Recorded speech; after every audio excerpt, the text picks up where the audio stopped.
अस्सलाम वालेकुम। I am Tanzila Khanam and this is psychology basics intermediate lectures of psychology.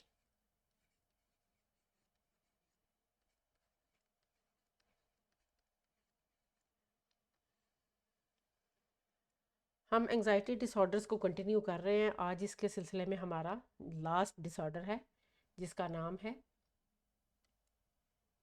Obsessive compulsive disorder.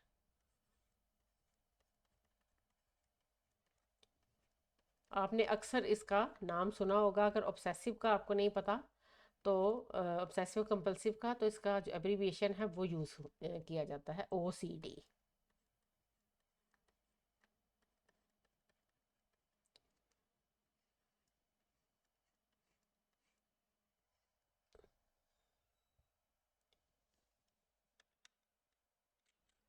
Obsessive compulsive disorder या OCD जो है इसकी जो ख़ास इसके अंदर अलामात हैं वो हैं दो हैं। नंबर एक है ऑब्सेशंस और नंबर दो पे है कंपल्शन। इसी से इसका नाम बनता है ऑब्सेसिव कंपल्सिव डिसऑर्डर। अब हम इनको वन बाय वन देखते हैं कि ये क्या चीज़ है। ऑब्सेशन से मुराद हम ये देखते हैं कि ये हमारे थिंकिंग से रिलेटेड है कि इसमें इंडिविजुअल के जहन में ऐसे ख्यालात आते हैं जो कि रिकरेंट हैं, यानी बार बार अकर कर रहे हैं। नंबर एक। नंबर दो, परसिस्टेंट है कि इंडिविजुअल जो है उसको मुसलसल वो लगातार बेसिस पे वो ख्यालात आ रहे हैं। ठीक है। और नंबर तीन क्या है, इंट्रूसिव। अब इंट्रूसिव का वर्ड एक बड़ा इंपॉर्टेंट वर्ड है इसमें OCD के अंदर। इंट्रूसिव से मुराद एक ऐसी मिसाल के तौर पे हम देखते हैं, हम वर्ड यूज़ करते हैं इंट्रूडर। इंट्रूडर क्या होता है कि जैसे किसी ने घर में नकब लगाई, ज़बरदस्ती पीछे से दीवार तोड़ के दरवाज़ा तोड़ के घुस गया, तो उसको हम इंट्रूडर कहते हैं। इंट्रूसिव थॉट्स ऐसी थॉट्स होती हैं जो कि इंडिविजुअल के जहन में या जो पेशेंट है उसके जहन में ज़बरदस्ती घुस जाती हैं और इंडिविजुअल जो है अ, वो उनको कंट्रोल करने के काबिल नहीं होता। अनकंट्रोलेबल, इसके लिए जो थॉट्स के लिए वर्ड यूज़ किया जाता है वो अनकंट्रोलेबल है कि इंडिविजुअल जो है उसके जहन में जो ख्यालात आ रहे हैं बार बार आ रहे हैं, मुस्तकिल आ रहे हैं, और जो है वो उसकी ज़बरदस्ती घुस रहे हैं उसके जहन के अंदर। और इंडिविजुअल को पता है कि मैं ये चीज़ें जो हैं ये ठीक नहीं है, या ये जो सोचे हैं ये पॉजिटिव नहीं है या रियलिस्टिक नहीं है। इसके बावजूद वो इन थॉट्स से, इन अर्जिस से या इन इमेजेस से, ये तीन चीज़ें हो सकती हैं, थॉट्स, अर्जिस या इमेजेस, इन तीनों से वो छुटकारा नहीं पा सकता, कंट्रोल नहीं कर पाता इनको। तो इसको हम कहते हैं कि ये ऑब्सेशन का शिकार है। और जो मोस्ट इम्पॉर्टेंट जो या मोस्ट कॉमन ऑब्सेशंस देखने में आते हैं OCD के पेशेंट्स में, वो किस किस चीज़ से रिलेटेड होते हैं। फियर ऑफ कंटेमिनेशन,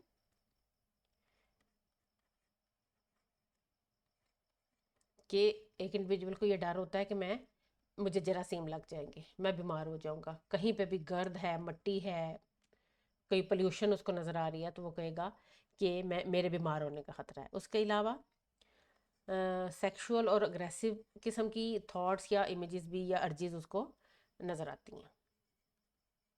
ये भी बहुत कॉमन है OCD के पेशेंट्स के अंदर।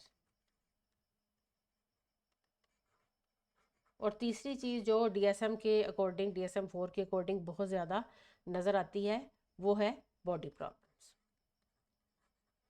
इसके बारे में भी इंडिविजुअल को डिफरेंट किस्म की इंट्रूसिव थॉट्स जो हैं वो उनका सामना करना पड़ता है, और ये थॉट्स जो हैं वो बार बार आ रही हैं। और एक और बहुत इम्पोर्टेंट जो इसमें फीचर है, रिलीजन के बारे में ख्यालात भी हमारे जो DSM के अकॉर्डिंग उसके अंदर शामिल हैं ऑब्सेशंस के अंदर। जो दूसरा पार्ट है इस बीमारी का वो है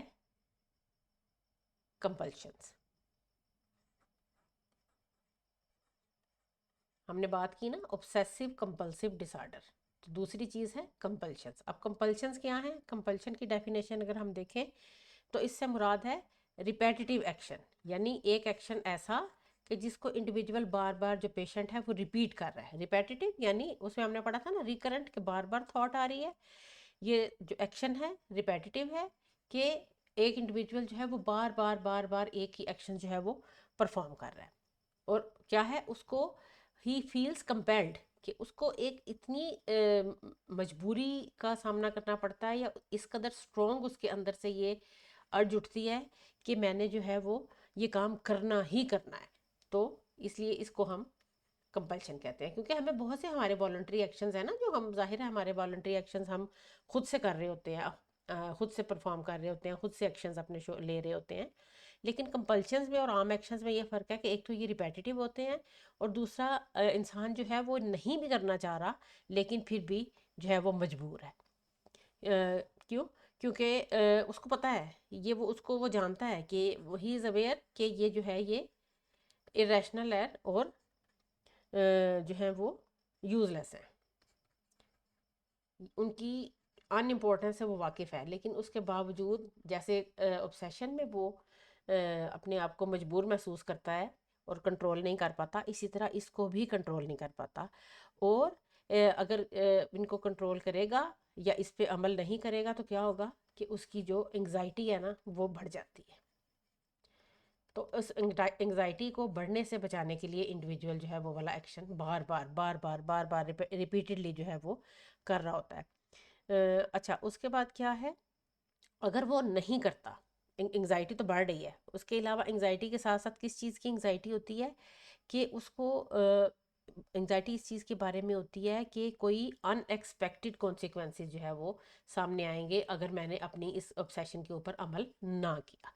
तो ये अनएक्सपेक्टेड कॉन्सिक्वेंसेस का जो खौफ है, उनके बारे में जो परेशानी है, वो उसको कंपेल कर रही है, उसको कोर्स कर रही है, उसको मजबूर कर रही है कि वो उन रिचुअल्स को या उन एक्शंस को परफॉर्म करे।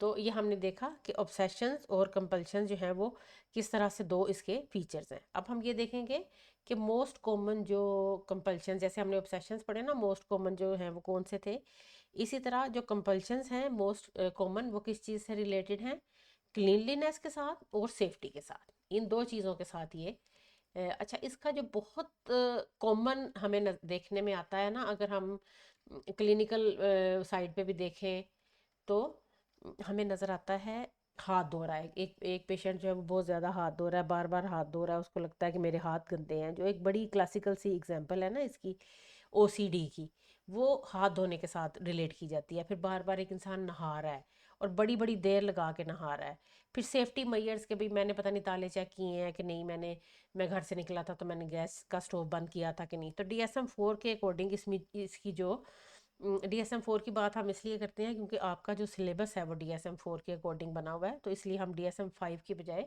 उसके प्रीवियस वर्जन जो कि आपके सिलेबस में शामिल है उसकी बात करते हैं। क्लीनलीनेस में आ जाता है, क्लीनलीनेस के अंदर अगर हम देखें, वॉशिंग हैंड्स, बार बार हाथ धोना। अच्छा, ऐसे पेशेंट जो है ना अगर कभी क्लिनिक में आते हैं ना, मेरा भी ज़ाहिर एक्सपोजर है इनके साथ, तो इनके हाथों की स्किन बहुत ज़्यादा ड्राई हुई होती है, समटाइम ऊपर से जैसे स्किन के छिलके नहीं उतर रहे होते, बार बार बार बार हाथ धोने की वजह से। और इसी तरह हाथों का ज़्यादा होता है, फेस का भी जो है वो स्किन ख़राब हो जाती है। फिर उसके अलावा क्लीनलीनेस में फ़र्श को भी बार बार साफ़ करते हैं, इनको लगता है कि फ़र्श पे जरासीम है, और अगर हम जो है ना फ़र्श को साफ़ नहीं करेंगे तो वो जरासीम जो है वो हमारे साथ लग जाएंगे और हमें बीमार करेंगे। फिर इसके अलावा जो उनके बर्तन हैं जिनमें वो खाना खाते हैं या खाना पकाते हैं, उसको भी बार बार जो है धोना, वो भी रिपेटिटिव एक्शंस में, कंपल्शंस में शामिल है। फिर उसके बाद अगर हम सेफ्टी वाले की तरफ देखें तो सेफ्टी में कौन कौन से जो हैं शामिल हैं ज़्यादातर, कि फ्रीक्वेंटली चेकिंग द लॉक्स, कि आप घर से बाहर निकले हैं, आपने चेक, देखें ये हमारे एक नेचुरल सी टेंडेंसी है कि हम जब भी बाहर निकलते हैं तो हम एक दफ़ा ये देखते हैं पीछे मुड़ के कि पता नहीं हमने पंखा बंद किया है कि नहीं, लाइट बंद की है कि नहीं, गैस का स्टोव हमने ऑफ किया है कि नहीं। ये हमारी सेफ्टी मेजर्स हैं जो सेफ्टी के लिए हम जब भी घर से बाहर निकलते हैं अक्सर हम लोग ये, फिर हम ये भी देखते हैं अच्छा हमने अपना पॉकेट, अपना मोबाइल, पॉकेट में अपना मोबाइल, अपनी चाबी और जो है वो ऐसी चीज़ें हमने रखी हैं कि नहीं रखी, पर्स रखा है कि नहीं रखा। तो एक दफ़ा निकलते हुए हम ये चीज़ें चेक करते हैं जो कि एक नॉर्मल बिहेवियर है। लेकिन जब वो एक्सेस पे चला जाता है ना, तो उसमें फिर ये क्या आ जाता है, चेकिंग लॉक्स, फिर डोर्स, डोर को चेक करना बार बार, विंडोज़ को चेक करना, उसके अलावा आपने जो है वो अपने गैस स्टोव्स को बहुत ज़्यादा बार बार चेक करना, अपने रूम को, अपने बिल्डिंग्स को। ठीक है, तो ये जो है मोस्ट कॉमन जो कंपल्शन है, ये हमने देखे कि कौन कौन से कंपल्सिव एक्शन जो हैं वो देखने में आते हैं। अच्छा, ऑब्सेसिव कंपल्सिव डिसऑर्डर जो है वो अगर हम मोर कॉमन देखें तो किस में है? वुमेन में ये ज़्यादा है, इसकी प्रेवलेंस जो है ना वो वुमेन के अंदर ज़्यादा है मर्दों की निस्बत, और उनके अंदर इनकी एंजाइटी भी ज़्यादा हो जाती है। ठीक है, और ये कब इसका ऑनसेट कब होता है, यानी ये स्टार्ट कब होता है? ऑनसेट इसका हो सकता है चाइल्डहुड में भी हो सकता है, एडोलेसेंस में भी हो सकता है जो हमारे टीनेज ईयर्स होते हैं, और इसके साथ साथ यूथ में भी हो सकता है। यानी किसी भी एज में ओसीडी के चांसेस जो हैं वो हमें नज़र आते हैं। अच्छा, अभी हमने ये बात की कि ये ऑब्सेशंस हैं या कंपल्शंस हैं, ये हम में से हर इंसान जो है इस तरह के वहम, घर से निकलते हुए दरवाज़ा लॉक किया कि नहीं किया, इस तरह की सोचें हर इंसान के जहन में आती हैं। मिसाल के तौर पे हम ये देखते हैं कि जो गैस नॉब्स हैं बंद है कि नहीं। फिर एक कुछ हमारे एक्शंस ऐसे हैं कि जब हम, आपने देखा होगा ना कि अगर हम ऐसी सड़क पे गुजर रहे हैं जिसकी साइडों पे दरख्त हो, तो सम टाइम हम इस तरह करते हैं कि हर दरख्त जो है ना उसके ट्रंक को या उसके तने को हमने हाथ लगाना है। फिर सम टाइम ऐसे होता है कि रोड पे अगर लाइन्स हैं तो हमने लाइन के ऊपर ऊपर चलना है। ये सम टाइम आपने देखा होगा ना कि डिफरेंट ऐसे स्टोन्स लगे होते हैं कि जिन पे कोई ना कोई निशान होता है, तो हम उसके ऊपर लाइन रखते हैं या पाँव रखते हैं, ये कहते हैं इस पाँव इसको छोड़ना है। लेकिन ये वो चीज़ें हैं जो हमारे नॉर्मल बिहेवियर का हिस्सा है। मैंने आपको पहले भी बताया था कि हर बिहेवियर जो है वो किस चीज़ से पहचाना जाता है? फ्रीक्वेंसी, तीन डिटर्मिनेंट्स हैं, इंटेंसिटी और ड्यूरेशन। तो हमारा हर बिहेवियर जो है जब एक नॉर्मल लिमिट में रहता है तो वो हर इंसान के अंदर तकरीबन पाया जाता है, किसी के भी अंदर पाया जा सकता है। लेकिन वही जब इन तीनों में से जब लिमिट को एक्सीड कर जाता है तो फिर वो एबनॉर्मल बिहेवियर की तरफ चला जाता है और एक डिसऑर्डर बन जाता है। तो इसी तरह ये सारे हमारे ऑब्सेशंस और कंपल्शंस जो हैं वो जब नॉर्मल लिमिट्स को क्रॉस कर जाते हैं। मिसाल के तौर पे मैंने एक बात की कि हम दरख्त के लाइनों के पास से, दरख्तों की लाइन है उसके पास से गुजरे और हमने हर दरख्त के तने को टच करना है। अब फ़र्ज़ करें कि कहीं पे कीचड़ है, कहीं पे वहाँ दरख्त तक जाने का रास्ता नहीं है, या कोई ईंट पड़ी है, पत्थर पड़ा है, हम उस दरख्त को छोड़ देते हैं, हम अगले को टच कर लेंगे। लेकिन जो इंसान ओसीडी का पेशेंट है वो कहेगा कि नहीं, चाहे जो मर्जी हो जाए, चाहे मेरे कपड़े गंदे हो जाएं, चाहे मैं गिर जाऊं, चाहे मुझे चोट लग जाए, जो मर्जी हो जाए, मैंने कोई दरख्त का तना छोड़ना नहीं है, हर एक को टच करके गुजरना है।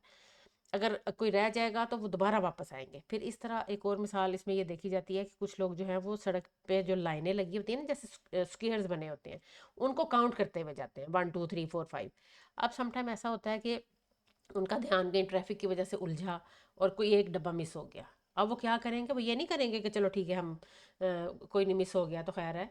अंदाजे से गिनती शुरू कर लेते हैं या नए सिरे से गिनती शुरू कर लेते हैं, जैसे कि नॉर्मली हम करते हैं, हमारा नॉर्मल बिहेवियर। वो कहेगा नहीं, मेरी तो चूंकि गिनती ख़राब हो गई है, वो दोबारा वापस जाएगा, चाहे वो ऑफिस से लेट हो रहा है, चाहे यूनिवर्सिटी से लेट हो रहा है, चाहे कोई किसी उसने अपॉइंटमेंट है, उसने टाइम पे पहुंचना है, लेकिन नहीं, वो वापस जाएगा और दोबारा से उन बॉक्सेस को गिनते हुए आगे आएगा। क्यों? क्योंकि अगर वो ऐसा नहीं करेगा तो वो एंजाइटी इतनी शदीद हो जाएगी कि वो उसको लगेगा कि कोई गलत चीज़ हो जाएगी। जैसे हमने बात की ना कि अनएक्सपेक्टेड कॉन्सिक्वेंसेस की वजह से उनको परेशानी होती है।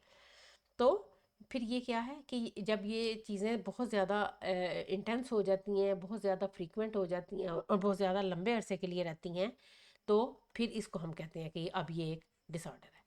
तो जो डायग्नोसिस है ना उसका, उसके लिए ये ज़रूरी है कि जो ऑब्सेशंस और कंपल्शन है ना वो एटलीस्ट 1 घंटा जो है पूरे दिन में बहुत ज़्यादा पीक पे रहे। ठीक है, और इसके साथ साथ ये बहुत बुरे तरीके से इफ़ेक्ट करे ह्यूमन जो हमारी डेली फंक्शनिंग है ना उसको बहुत बुरे तरीके से इफ़ेक्ट करेंगे। इंसान जो है वो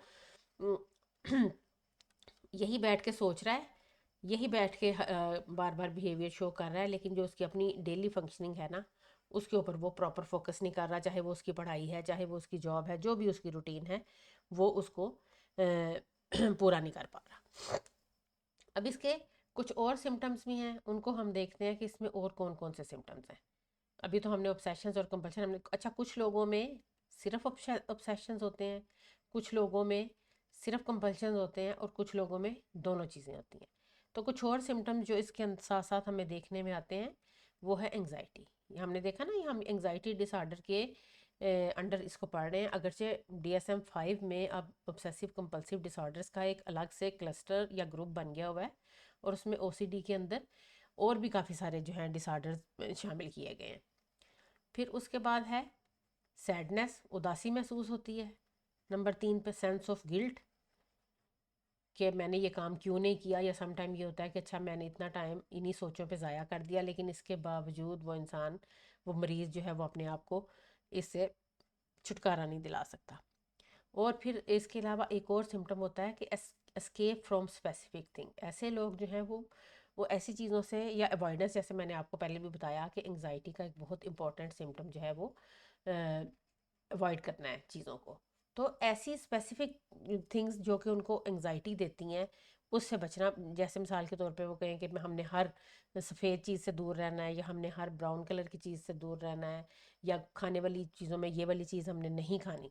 तो ये भी सिम्टम जो है वो OCD के पेशेंट्स में शामिल होती हैं। तो जो है वो जैसे मैंने आपको बताया कि एक इंडिविजुअल में किसी में खाली ऑब्सेशन भी हो सकते हैं, किसी में कंपल्शन हो सकते हैं, किसी में दोनों हो सकते हैं। तो जब दोनों ऑब्सेशंस एंड कंपल्शन जो है दोनों प्रेजेंट हो, तो उसकी जो मिसाल है ना वो कैसे बनेगी वो मैं आपको बताती हूँ। कि ऑब्सेशंस भी हैं और कंपल्शंस भी हैं। उसमें क्या है कि एक इंडिविजुअल जो है उसको एक थॉट आ रही है, परसिस्टेंट मुस्तकिल तौर पे उसको एक थॉट आ रही है कि उसकी जो बॉडी है उसके ऊपर जर्म्स हैं। अब वो क्या करेगा, इसके लिए वो अपने हाथ धोएगा और नहाने चला जाएगा, ठीक है। ये उसका हो गया ऑब्सेशन, ठीक है। और यहाँ पे उसने क्या किया, शावर ले लिया, ठीक है। तो ये आ गया उसका कंपल्शन, ठीक है। अब क्या होगा, और शावर लेने पे उसने देर भी बहुत ज़्यादा लगाई। मैंने आपको बताया ना डेली फंक्शनिंग उसकी इफेक्ट हो रही है कि वो नहाए जा रहा है 1 घंटा 2 घंटे, बाहर घर वाले बुला रहे हैं कि भाई बाहर निकलो बाहर निकलो। अगर उसने सुबह कहीं जाना है, किसी अपॉइंटमेंट में पहुंचना है, यूनिवर्सिटी जाना है, लेकिन उसको परवाह नहीं है, बस उसको ये है कि मेरी बॉडी जब तक पूरी तरह साफ़ नहीं होगी तब तक मैं बाहर नहीं निकलूँगा। अच्छा बहरहाल बड़ी देर नहा के जब उसने दोबारा ये बाहर निकला, थोड़ी देर बाद उसको फिर लगा कि नहीं, उसकी मेरे बॉडी पे तो अभी भी जर्म्स हैं। फिर क्या होगा, ये दोबारा ऑब्सेशन आया। अब उसके बाद फिर उस एंजाइटी से बचने के लिए जो उसको इस सोच और इस ऑब्सेशन की वजह से आ रही है, वो दोबारा शावर लेने चला गया। तो क्या है कि ये वो चीज़ है, एक विशियस साइकिल बन गया कि एक आ गया आपका ऑब्सेशन, उसको आपने एंजाइटी टेम्परेरीली आपने रिलीफ ली कंपल्शन से, थोड़ी देर के लिए एंजाइटी ख़त्म हुई, लेकिन उसके बाद दोबारा ऑब्सेशन आया। उसके बाद दोबारा आप वही एक्ट दोबारा करने लगे, और इसी तरह ये एक इंडिविजुअल ऐसे एक सर्कल में फंस जाता है कि वो ये चलता रहता है चलता रहता है चलता रहता है, जिसको हम विशियस साइकिल कहते हैं। इसका कोई एंड नहीं होता। तो जब हम ट्रीटमेंट भी करते हैं ना, तो हमारा मकसद जो है वो इस विशियस साइकिल को तोड़ना होता है, ठीक है। अब हम देखते हैं कि इसकी कॉजेज़ क्या हैं।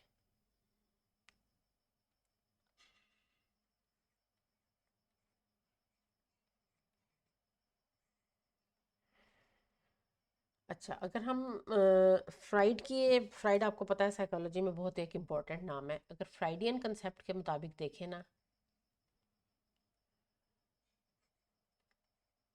तो उसके मुताबिक जो इसकी OCD की एक बहुत इंपॉर्टेंट रीज़न है, वो कहता है जो स्ट्रिक्ट टाइलर ट्रेनिंग है ना, उसकी जो डेवलपमेंटल स्टेजेस हैं, अभी हम पर्सनैलिटी के उसमें हम पढ़ के आए थे फर्स्ट ईयर में, कि अगर उसकी जो एनल स्टेज है जो कि 2 साल की उम्र से शुरू होती है, जिस उम्र में बच्चे की टाइलर ट्रेनिंग हो रही होती है, अगर टाइलर ट्रेनिंग बहुत ज़्यादा स्ट्रिक्ट की जाए, पेशेंट बहुत ज़्यादा, पेरेंट्स जो हैं वो बहुत ज़्यादा हार्श बिहेवियर शो करें बच्चे के लिए, और जो है उसके लिए बहुत ज़्यादा जो है वो डांट डपट और उसको सज़ा दें, तो ये ऐसे इंसान का बड़े होके OCD को डेवलप करने का चांस जो है वो ज़्यादा हो जाता है। तो ये फ्राइडियन कंसेप्ट के मुताबिक OCD की एक बहुत बड़ी रीज़न स्ट्रिक्ट टाइलर ट्रेनिंग है। फिर उसके बाद एक ऑपरेंट कंडीशनिंग, जो अगर हम बिहेवियरिस्ट स्कूल ऑफ थॉट को फॉलो करें, जो कि लर्निंग की बात करते हैं, तो वो कहते हैं कि ऐसा बिहेवियर और ऐसी चीज़ें जो हैं वो लर्न की जाती हैं। ऑपरेंट कंडीशनिंग वो है कि जिसमें एक इंडिविजुअल जो है वो उसको उस जिस बिहेवियर पे रिवॉर्ड मिलता है ना, वो वाला बिहेवियर वो सीख लेता है। तो जब हमने कंपल्शन की बारे में पढ़ा कि कंपल्शन जो है वो इंडिविजुअल की एंग्जाइटी को थोड़ी देर के लिए टेम्पोरेरीली रिलीफ देता है, ठीक है। तो जो टेम्परेरी रिलीफ है ना, बेशक शॉर्ट टर्म है, ठीक है, टेम्पोरेरीली वो उसको सुकून मिला, तो उसने क्या किया, उसने ये बिहेवियर सीख लिया कि हाँ इससे तो मुझे ज़रा सुकून मिल रहा है, तो अगली दफ़ा भी जब उसको एंग्जाइटी होगी तो वही वाले कंपल्शन को रिपीट करेगा। तो इस तरह से वो सीख जाएगा कि उसने अपनी एंग्जाइटी को शॉर्ट टर्म बेसिस पे किस तरह से जो है वो ट्रीट करना है। तो ये दो रीज़न्स हैं, मेन रीज़न्स तो बेशुमार हैं, लेकिन आपके लेवल पे बस इतनी रीज़न्स को पढ़ लेना ही काफ़ी है। अब हम बात करते हैं ट्रीटमेंट की।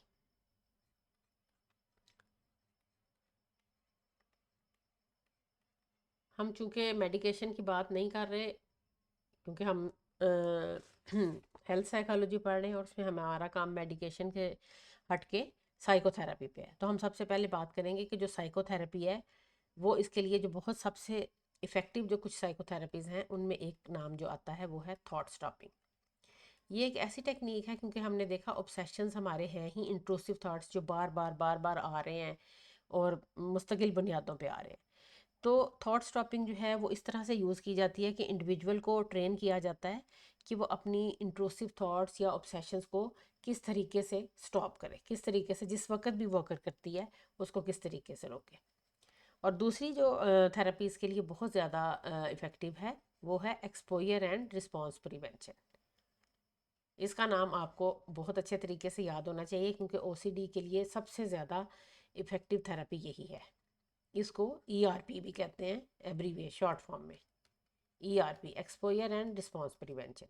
इसमें क्या होता है कि इसमें एक इंडिविजुअल को या पेशेंट को जो है वो ऐसे स्टिमुलस से एक्सपोज किया जाता है कि जिस एक्सपोजर है ना, ऐसे स्टिमुलस से एक्सपोज किया जाता है जो कि एंग्जाइटी प्रोवोकिंग होता है, और फिर उसको कहा जाता है कि नहीं तुमने अभी इस पे अपना रिस्पांस जो है वो शो नहीं करना। मिसाल के तौर पे जैसे अभी हमने क्लीनलीनेस के बारे में पढ़ा कि एक इंडिविजुअल को लगता है कि उसके हाथ जो हैं वो डर्टी हैं, तो उसके बल्कि क्या किया जाता है, उसको एक्सपोज किया जाता है कि वो डस्ट को हाथ लगाए, ठीक है। उसको कहा जाता है कि डस्ट को हाथ लगाओ, यानी एक्सपोज किया जाता है उसको डस्ट के साथ, और फिर उसको इस चीज़ की ट्रेनिंग दी जाती है कि कुछ अर्सा तुमने अपने रिस्पॉन्स को डिले करना है। पहले चंद सेकंड से ही शुरू किया जाता है उसका रिस्पॉन्स, यानी हैंड वॉश, उसको थोड़ी देर के लिए डिले किया जाता है कि तुम्हारे हाथों पे मट्टी तो लग गई है, बेशक जर्म्स भी हैं, लेकिन कुछ नहीं होगा, थोड़ी देर के लिए तुम अपने हाथ नहीं धोगे। तो जब पेशेंट इसमें ये देखता है ना कि हाँ डस्ट तो लगी थी लेकिन जो है वो ठीक है, मुझे कोई ऐसा मसला नहीं हुआ, थोड़ी देर बाद मैंने भी हाथ धो लिए तो भी इतना मसला नहीं हुआ। तो जब कुछ सेशंस में वो इस चीज़ को सीख जाता है कि अपने आहिस्ता आहिस्ता ये जो डिले का टाइम है ना वो सेकंड से फिर मिनट्स में लेके आया जाता है, और फिर जब थेरेपी कामयाब हो जाती है तो फिर उसका जो है ना वो रिएक्शन, उसको डिले करने की बजाय प्रिवेंट कर दिया जाता है। उसको कहा जाता है कि बस ठीक है, अब डस्ट लगी है तो कोई बात नहीं। हम घर से निकलते हैं तो बहुत सी जगह ऐसी होती हैं जहाँ हमारे हाथों पे मिट्टी लग जाती है, तो it's not a big issue. तो इस तरह से फिर आहिस्ता आहिस्ता करके उसको एक्सपोजर के बाद उसके रिस्पॉन्स को ख़त्म किया जाता है। तो ये बड़ी इफ़ेक्टिव थेरेपी। तो यहाँ हमारा जो एंग्जाइटी डिसऑर्डर का टॉपिक था वो ख़त्म हो गया। अब नेक्स्ट वीडियो में इंशाल्लाह हम ईटिंग डिसऑर्डर्स की बात करेंगे, जो कि आपका हेल्थ साइकोलॉजी में नेक्स्ट टॉपिक है।